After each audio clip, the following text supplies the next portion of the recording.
Welcome to the Climate Book Review. The Climate Book Review is a radio show and podcast featuring book reviews, author interviews, and reading lists for fiction, nonfiction, and poetry with climate themes.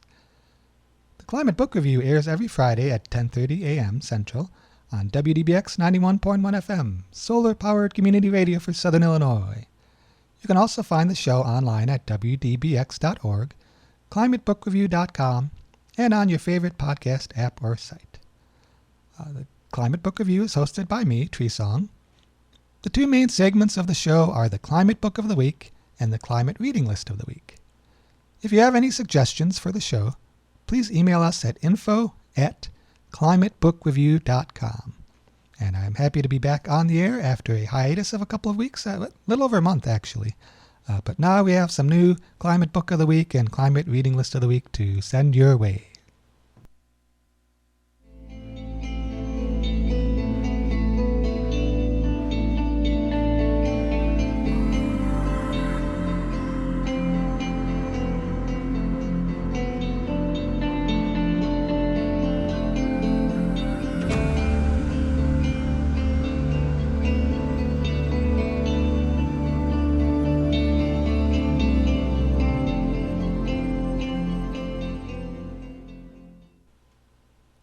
Now it's time for the Climate Book of the Week.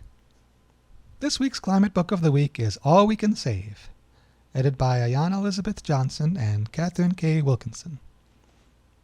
Now, if any of the authors or editors of this would like to be guests in future episodes of the Climate Book Review, I'd be happy to have them. In the meantime, I will share my review of this book, and I am happy to talk about this one. This is one of the top ones on my list to mention and fit into the show. I heard about this from numerous of the climate podcasters I listen to and the stories that I read about climate. So here's more about this book. All We Can Save is the title of it. And here's my review, talking first about the climate crisis. The climate crisis is a classic example of a wicked problem. If you haven't heard of a wicked problem, these are problems where the causes of the climate crisis are complex, intractable, and interconnected with other systemic problems. There's no simple, definitive, or decisive solution for the problem, which makes it hard to even know where to start or what success looks like. And most, if not all, of the solutions that address the problem in a substantial way have associated risks and costs that make it difficult to choose among them, much less implement them. That does sound like a lot of what we deal with the climate crisis. Our individual and collective responses to the climate crisis should be similarly complex. They should take a systems thinking approach, identifying the many elements of our social systems that are contributing to the problem, and how they all relate to one another. They should be flexible, adapting to new information and feedback in order to improve current and future responses to the problem. They should also consider how the climate crisis relates to other social problems, seeking when possible to multi-solve by addressing multiple problems at once, rather than pursuing solutions to the climate crisis that will exacerbate other problems. That's something that comes up fairly often in climate discourses. Either intentionally or unintentionally, climate policy folks may propose a solution that will have negative impacts on some other crisis, like poverty or world international relations, things like that. They may promote solutions that solve one aspect of the climate crisis but exacerbate another wicked problem. That's why I'm such a big fan of this book, All We Can Save. This is a climate nonfiction collection edited by Ayanna Elizabeth Johnson, who is a marine biologist and policy expert, and Catherine K. Wilkinson, a best-selling author who's served as the lead writer for Project Drawdown and the Drawdown book. All We Can Save brings together dozens of women in the United States from many different backgrounds and walks of life to talk about truth, courage, and solutions for the climate crisis. That's the theme. The editors chose to focus on contributions from women because women's voices are so often sidelined or exploited without credit or compensation by the climate movement and by society in general. Centering the voices and contributions of women is important both for the sake of including a full half of the population that would otherwise be excluded, and for the sake of embracing ways of knowing and problem-solving that are often ignored or rejected in spaces that are dominated by cisgender and heterosexual men. These include personal and interpersonal communication, creative communication, social and economic cooperation, collaboration within and between groups, processing grief and other difficult emotions and experiences, and so on. These approaches to problem-solving are often left out of traditional problem-solving spaces that exclude or minimize the contributions of women. And so I don't know how we can expect to respond to the climate crisis if we are, number one, excluding half of the population, and number two, not acting on these other ways of knowing and other ways of solving problems. The list of contributors to this climate nonfiction anthology includes women leading in many fields related to the climate crisis and climate justice. Scientists, journalists, farmers, lawyers, teachers, activists, innovators, policy wonks, and beyond. Many of these contributors are people whose previous work I had already seen and greatly appreciated in other climate-related contexts. As I mentioned, a fair share of that was in the podcasts that I listened to related to climate, but also reading articles and books and stories as well. Other contributors were completely new to me, and possibly new to a broader audience. Whether familiar or newly discovered, their contributions to this All We Can Save collection offer diverse perspectives from across many geographical, generational, and racial divides. And while the text is primarily creative nonfiction, it also includes some moving poetry and illustrations that deepen the impact of this creative and interdisciplinary response to the climate crisis. The essays and poetry are organized into several sections, each with its own theme. These one-word themes offer a broad overview of the book's approach to understanding the climate crisis and supporting climate solutions. It's kind of like the themes are themselves a poem that is about the solutions that the book is pursuing. These themes include root, advocate, reframe, reshape, persist, feel, nourish, and rise. So you can see how some of those might fall outside of some of the more broadly used approaches to the climate crisis. Individually and collectively, these essays and poems offer a robust, intersectional feminist understanding of what the climate crisis is and how we can respond to it in complex, equitable, cooperative, flexible, sustainable, and successful ways. That is what makes this such a compelling book for me. So many other climate nonfiction books have a narrow focus on a particular cause of the climate crisis, or on a particular solution to the problem, or both. The best of these books serve as excellent deep dives into their particular area of focus, but the worst of them offer a one-dimensional analysis meant to bolster a particular solution favored by the author. By contrast, All We Can Save offers an excellent and nuanced overview of the many ways that we can understand, process, and respond to the climate crisis, both individually and collectively. It draws connections between climate change and other interrelated wicked problems, as I mentioned earlier, such as colonialism, capitalism, and patriarchy. It explores a broad and interrelated web of solutions, such as researching and communicating about climate science, exploring and analyzing the many different methods of reducing greenhouse gas emissions, challenging patriarchy, colonialism, and capitalism as some of the underlying causes of the climate crisis, centering perspectives and solutions offered by women, indigenous communities, and communities of color, and using an intersectional feminist analysis to understand why the climate crisis is such an intractable problem, and how people in the United States and around the world can work together on just solutions to that problem. Now I've said a lot there, that's quite a mouthful of what's going on in this book, but they do manage to pack it all in there. One of the most impressive aspects of this book is that it does all of that heavy lifting while still remaining highly accessible. Most, if not all, of the essays and poems have a personal tone that should be relatable for newcomers who are eager to read about climate solutions, but don't necessarily have much experience reading wonky climate policy analyses. Now, I personally like reading wonky and climate policy analyses, but it's not for everyone, and this book takes a more personal tone and approach. Some of the essays are more wonky and technical than others, but none of them depend on the reader having extensive prior knowledge of the subject matter. They speak in a straightforward and conversational way about topics ranging from the deeply personal to the scientific to the political and beyond. All We Can Save also includes some unique notation to help new readers absorb key concepts. I really found this fascinating from an authorial perspective, this inclusion of a new formatting style to help the reader. It has asterisks next to the key statistics, dots in the margin by important insights, and it underlines key terms and the names of women who are engaging in climate-related work. This notation is very helpful for newcomers and also for people like me who don't like marking up books to highlight key points.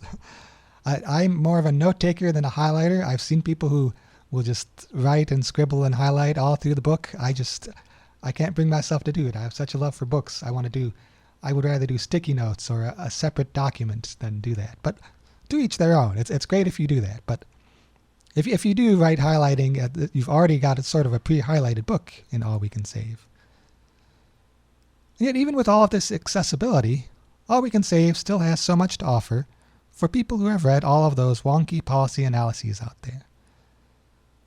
Rational analysis of the climate crisis can only go so far when the goal is to help individuals and groups understand the climate crisis, come to terms with its root causes and catastrophic impacts, and to decide what climate solutions they want to pursue.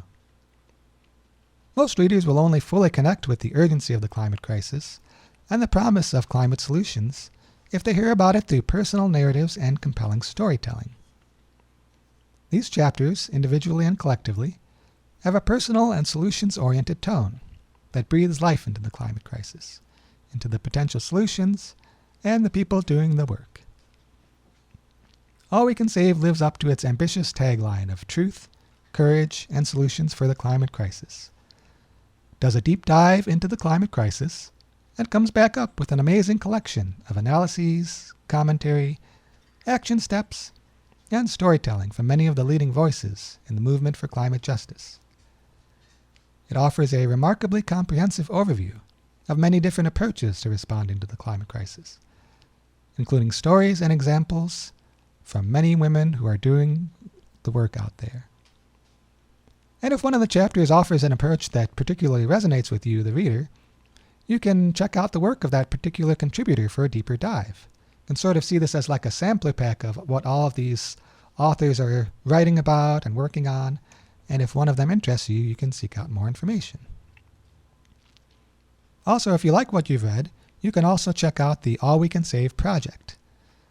This project continues where the book left off by supporting climate leaders and climate solutions that are similar to the ones described in the book.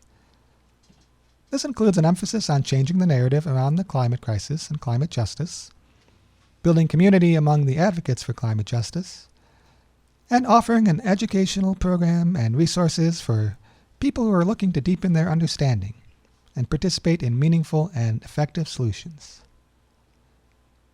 So once again, this was my review of the book All We Can Save, Truth, Courage, and Solutions for the Climate Crisis.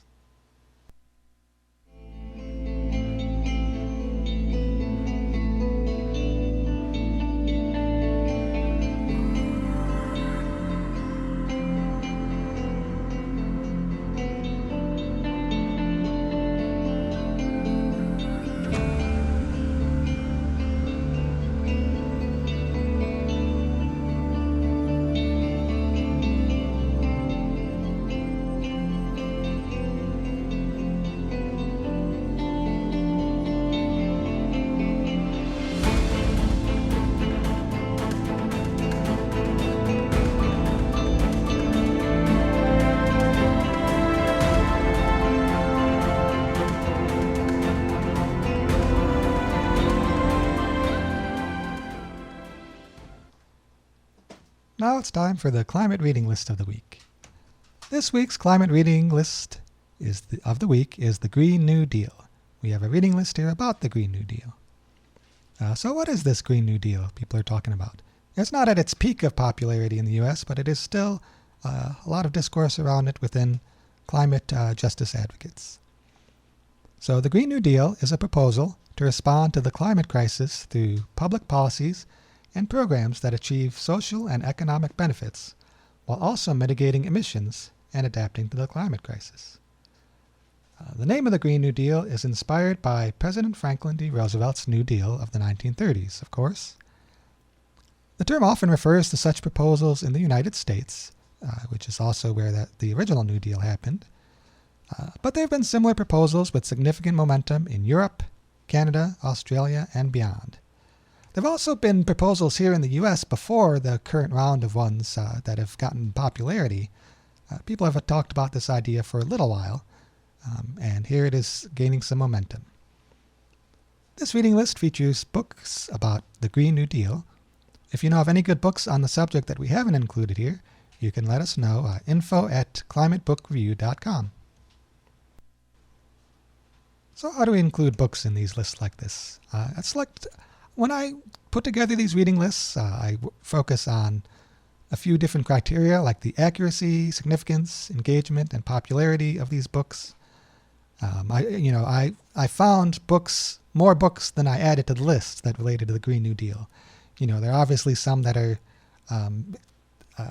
dramatically opposed to it for climate denial reasons. Didn't include those in this list.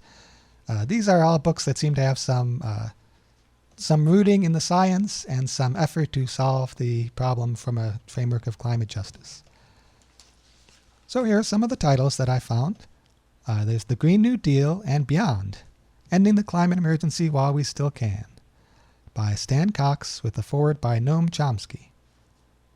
This is a clear understanding and urgent call for the national, social, and individual changes required to prevent catastrophic climate change.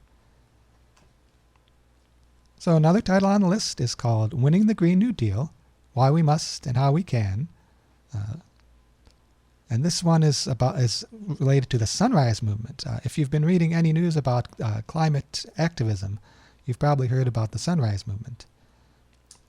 They describe it as this: an urgent and definitive collection of essays from leaders and experts championing the Green New Deal, and a detailed playbook for how we can win it, including contributions by leading activists and progressive writers like Roshini Prakash, Rihanna Gunright, Bill McKibben, Reverend Will Barber II, and more. Well, and like I said about the All We Can Save book, some of these are names I've heard from other climate activism contexts, so it's exciting to read their words in print about the issue. Next title is Climate Crisis and the Global Green New Deal, The Political Economy of Saving the Planet. This is described as an engaging conversation with Noam Chomsky, revered public intellectual and manufacturing consent author, about climate change, capitalism, and how a global Green New Deal can save the planet. Another title on the list is Financing the Green New Deal, A Plan of Action and Renewal. This one says that climate scientists have determined that we must act now to prevent an irreversible and catastrophic climate tipping point, beyond which neither our own nor many other species can be assumed likely to survive. On the way to that bleak ending, moreover, extreme socioeconomic injustices and associated political breakdown can be expected to hasten well. And the authors say that the time has come to plan carefully, thoroughly, and on a scale commensurate with the crisis we face. That's in Financing the Green New Deal. Another title on the list is A Left Green New Deal, An Internationalist Blueprint. This one says that what does a successful socialist Green New Deal look like? So if you're interested in that perspective, you can turn to A Left Green New Deal. Also on the list is Science for a Green New Deal, Connecting Climate, Economics, and Social Justice. I like how a lot of these are, at least some of them are intersectional in their approach. They're dealing with how this affects multiple communities. They're interdisciplinary, dealing with multiple disciplines of understanding problems. And this is a good example of that. Science for a Green New Deal, connecting climate, economics, and social justice. Another title is The Green New Deal and the Future of Work. This book brings together leading experts to explore the possibilities of the Green New Deal, emphasizing the future of work. Together they examine transformations that are already underway and put forth new, bold proposals that can provide jobs while reducing carbon consumption. That relates to the next title as well, Sustainable Cities in American Democracy. From Post-War Urbanism to a Civic Green New Deal. In this book, Carmen Suriana shows how various kinds of civic associations and grassroots mobilizing figure into this story, especially as they begin to explicitly link conservation to the future of our democracy. That is one of my big interests too, is the intersection between working on improving democracy and working on improving our response to the climate crisis. Both of those are very near and dear to my heart. Next title is The Case for the Green New Deal. We may just read a few of these as titles. We are almost out of time. So there's The Case for the Green New Deal, Why the Fossil Fuel... The Case for the Green New Deal by Anne Pettifor. Then there's The Green New Deal, Why the Fossil Fuel Civilization Will Collapse by 2028, and the Bold Economic Plan to Save Life on Earth by Jeremy Rifkin. And that's a New York Times bestselling author and renowned economic theorist. This one's really interesting. This is the only fiction one on the list. If there are other fiction related to the Green New Deal, I'd be curious to see it and add it to the list. But this one is called The Future is Not Fixed. Short plays envisioning a global Green New Deal. So if you know anyone who puts on plays or is interested in that, this is a good title for them. The Future is Not Fixed. Also on the list is A People's Green New Deal. And On Fire, The Burning Case for a Green New Deal by Naomi Klein.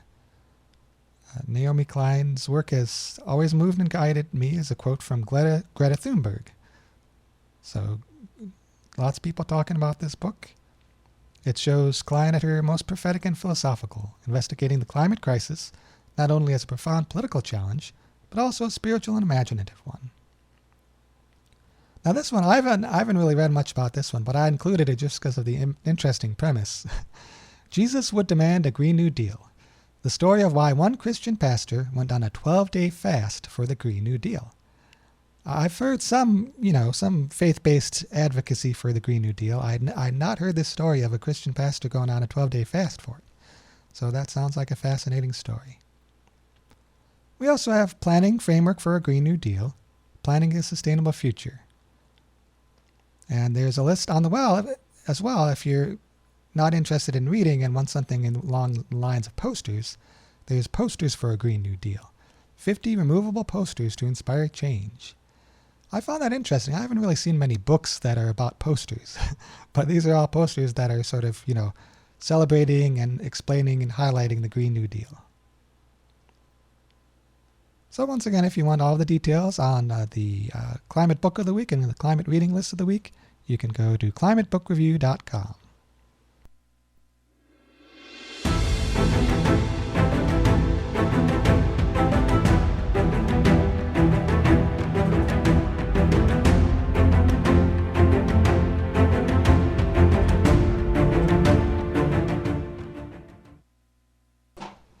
Thank you for listening to the Climate Book Review.